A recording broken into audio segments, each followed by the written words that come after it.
காலை வணக்கம் எல்லாத்துக்கும். என் பேர் வந்து எபி. நான் வந்து எம்எல்சி வந்து கேள்விப்பட்டிருக்கீங்களா என்னன்னு தெரியல.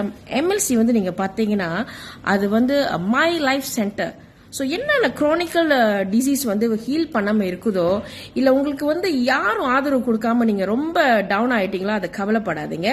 நம்மளை வந்து சந்திங்க. நம்ம வந்து எங்கே இருக்குன்னா மை லைஃப் சென்டரில் இருக்கிறோம். ஓகே, இன்னைக்கு பாத்தீங்களா ஒரு சூப்பரான ஒரு டெஸ்டிமோனி வந்து நான் ஷேர் பண்ண போறேன். அது கண்டிப்பா என்னோட டெஸ்டிமோனி கிடையாது. அது வந்து யாரோடனா ஒரு ஸ்பெஷலா ஒரு கெஸ்ட்டுங்க வந்திருக்காங்க. நம்மளோட பேஷண்ட் எங்கேயோ வந்து நிறைய இடத்துல வந்து டாக்டர்ஸுங்க எல்லாமே சொன்னாங்க முடியவே முடியாது, இந்த கிட்னி பிரச்சனை வந்து அவருக்கு நிறைய செலவு விளைய பண்ணியிருக்காரு, எல்லா டாக்டரும் கிவ் அப் பண்ணிட்டாங்க. ஆனா இங்க வந்து அவரோட விசுவாசத்தோட அவர் என்ன செஞ்சாருன்னா மை லைஃப் சென்டருக்கு வந்தாரு. இங்க வந்தோடனே சில டெஸ்டிமோனி நடந்துச்சு. இப்போ அவர் ஷேர் பண்ண போறேன் கூட, நீங்க பாருங்க. என் பேர் மாதவன். நான் வந்து இப்போ மை லைஃப் சென்டர்ல வந்து பேசிட்டு இருக்கேன்.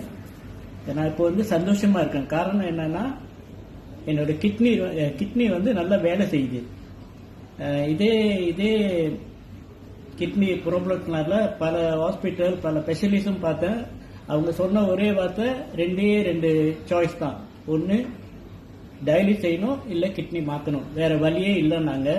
பட் நான் அந்த மை லைஃப் சென்டருக்கு வந்த பிறகு சில ட்ரீட்மெண்ட் எடுத்தேன். அதுக்கு பிறகு என்னோட கிட்னி நல்லா வேலை செய்து இப்போ நான் சந்தோஷமா இருக்கேன்.